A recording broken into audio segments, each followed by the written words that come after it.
వాస్తవేనండి. మా డాడీ మాట్లాడతారండి. నిజమే అండి. ఇప్పుడు జరిగింది కదా, అది ఎప్పుడు జరిగిందండి. ఇప్పుడే బయటకు వచ్చిందో తెలియదు. 2 months బ్యాకే కంప్లైంట్ రైట్ చేశానండి.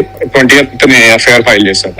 కూడా మాట్లాడుతూ నెక్స్ట్ ఏముందండి, అదే మా డాడీ లీగల్ గా వెళ్తున్నారు కదండి, ఫైల్ చేశారు కదా కేసు. థ్రెటన్ చేయటం, అసలు కేసు కూడా పెట్టకపోదురండి. ఫేక్ గా పెట్టి థ్రెటన్ చేసి డబ్బులు అడిగిందండి. డాడీ చూసారు మరీ ఎక్స్ట్రీమ్ కి వెళ్ళిపోతుందని ఇంకా లాయర్ వచ్చి మాట్లాడతారండి. రేపు కానీ ఎల్లుండి కానీ వచ్చి మాట్లాడతారండి. ఫస్ట్ కేసు ఇప్పుడు స్టేషన్ రమ్మన్నారండి. స్టేషన్ రమ్మంటే వాళ్ళు ఇస్తారు. తర్వాత మా డాడీ వాళ్ళు కూడా వెళ్తారు.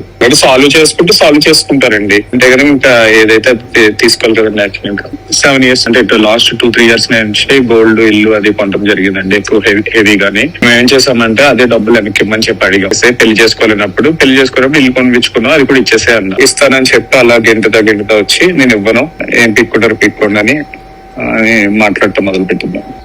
నేను లోన్స్ కూడా తీసుకున్నానండి. బయట లోన్స్ కూడా తీసుకుని ఇచ్చాను. కొన్ని లోన్ తీసుకుని ఇచ్చాను, కొన్ని బయట వాళ్ళ దగ్గర తీసుకుని ఇచ్చాను. మా డాడీ ఉంటాయి ఇండియాలో పరిచయం. చూడాలండి ఏమైతుందో తెలియదు. ఇప్పుడు జరిగింది మేము చెప్పామండి. ఇట్స్ నాట్ నిన్న మొన్న రిజిస్టర్ అయింది కాదండి. ఆల్రెడీ 2-3 months నుంచి ఇన్వెస్టిగేషన్ చేసిన తర్వాత వాళ్ళు ఎఫ్ఐఆర్ ఫైల్ చేశారండి. జస్ట్ లైక్ దట్ ఫైల్ చేయరు. 20th ఫైల్ అయింది అనుకుంటాను, నాకు తెలీదు. యాక్చువల్లీ బయటకు వచ్చింది కూడా మాకు తెలియదు అండి. ఇంటికి నేను నార్మల్ పర్సన్ లాగా అమ్మాయి సెలబ్రిటీ అవడం వల్ల బయటకు వచ్చిందేమో అండి. నార్మల్ ఇప్పుడు ఎవరో డబ్బులు ఇవ్వాల్సి వచ్చిన ఇవ్వకపోతే ఎలా పెడతారు, కేసు అలాగే పెట్టి చేస్తుంది కాబట్టి రివర్స్ లో డబ్బులు డిమాండ్ చేస్తా అడిగిందండి.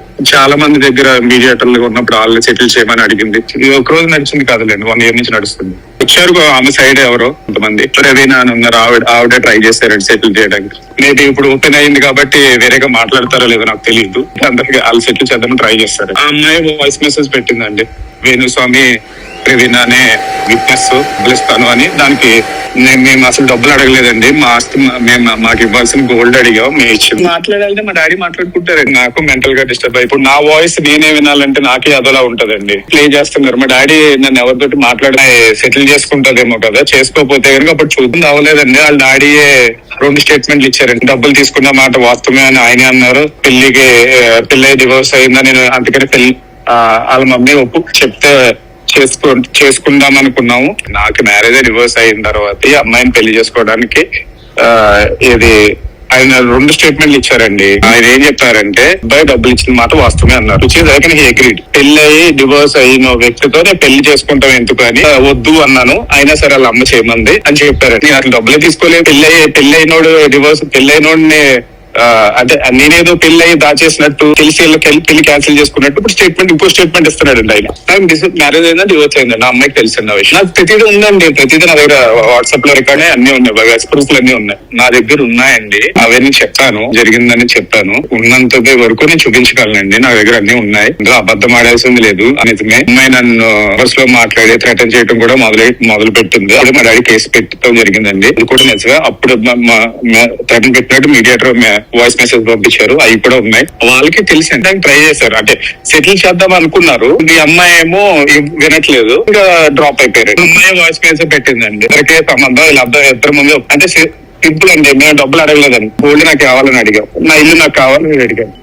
చెప్పండి, మళ్ళీ నేను నాతో మాట్లాడానని చెప్పకండి, కొంచెం నాకు కొంచెం ఇబ్బందిగా ఉంటదండి ప్లీజ్. మేము ఇది కూడా ఏంటంటే వేలో చెప్పుకున్నాం. ఎందుకంటే చాలా మీటింగ్లు చాలా డిస్కషన్ తర్వాత కేసు కట్టాల్సి వచ్చిందండి. మాకు వేరే ఆప్షన్ వదలలేదు. అమ్మాయి కొండ ఓట్లు లేదు, ఎవరికి వాళ్ళ నాన్నగారు కవరిపిస్తే వాళ్ళ నాన్నగారు రారు, దగ్గర కనిపిస్తే పెద్దోళ్ళు రారు, పోలీసులు కవరిపిస్తే పోలీసులు రారు. లేదండి, మాకు లేక చేసామండి. ఇప్పుడు మా డాడీ ఏమో మీడియా ఇవన్నీ ఎక్కడ నాకు తెలియదండి. నేను చేసిన కంప్లైంట్ బయటకు వెళ్ళాలి మాకే తెలియదు. అమ్మాయి ఏదో ఒక బుడత తెలుద్దామని అనుకుని మా అమ్మాయి ఇప్పుడు అబద్ధాలు చెప్పిన అమ్మాయి ఎలా చెప్పిందంటే అమ్మాయికి సెల్ఫ్ హార్మ్ చేసుకుని ఇది ఉందండి, అది నేనే పోసేసాను అని బెదిరించాను. అలా కూడా థ్రెటన్ చేశానని ఏమాడతారండి, చేశారు, సెక్షువల్ అబ్యూస్ చేశారు. అలాంటివి కూడా ఇవన్నీ చూసి పడి మా డాడీ మళ్ళీ మధ్యవర్తులు మాట్లాడడానికి వెళ్తే వచ్చినట్టు మాట్లాడేటప్పటికి ఇంకా ఇది ఇలా అవ్వదు అని అప్పుడు కేసు ఫైల్ చేస్తే కేసు ఇన్వెస్టిగేషన్ చేశారండి. చేసిన తర్వాత చేశారు. నీకు ఇదే నీకు కన్ఫర్మేషన్ బాధ్యత వెళ్ళి ఇప్పిస్తాను. అష్యూరెడ్ మాట్లాడి అందులో వాయిస్ మెసేజ్ లో వేణుస్వామి ప్రవీణ మాట్లాడావు కదా, వాళ్ళిద్దరే నీకు హామీ అని చెప్పి ఇచ్చిందండి.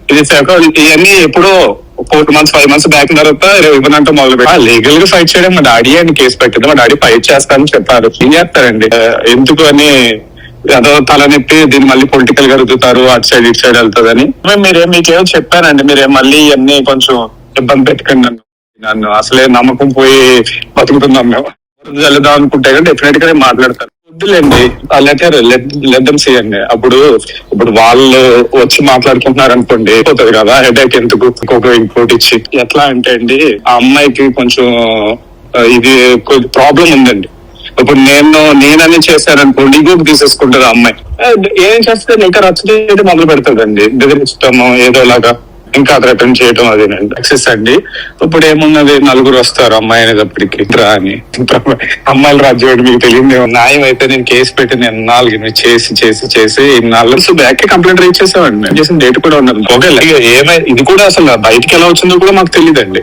నేను నిన్న పొద్దు నుంచి నా ఫోన్ వస్తే నేను మాట్లాడిన పర్సన్ మీరు ఒకరే. అయ్యప్ప గారు ఫోన్ చేశారని చెప్తారండి. నాన్నగారు పొద్దు నుంచి ఫోన్ ఆన్ చేస్తే మోగిపోతుందండి ఫోన్. పేరండి ఆల్రెడీ మా లాయర్ తో మాట్లాడారు. లాయర్ తో మాట్లాడి ఆగండి ఒకసారి అలా వస్తారు కదా, అప్పుడు స్టేషన్ రమ్మని నోటీస్ ఇచ్చారండి వాళ్ళకి. వాళ్ళు సర్వ్ చేస్తారా ఏం చేస్తారా అని దాన్ని బట్టి పోవాలి. ఏంటంటే మాకు ఇవన్నీ అలవాట్లు లేవండి. చూసండి మీకు అన్నట్టు మీరు ఈవినింగ్ రేపటికో తెలుస్తుంది కదండి, వేరే స్టేట్మెంట్లు మారుస్తున్నారు.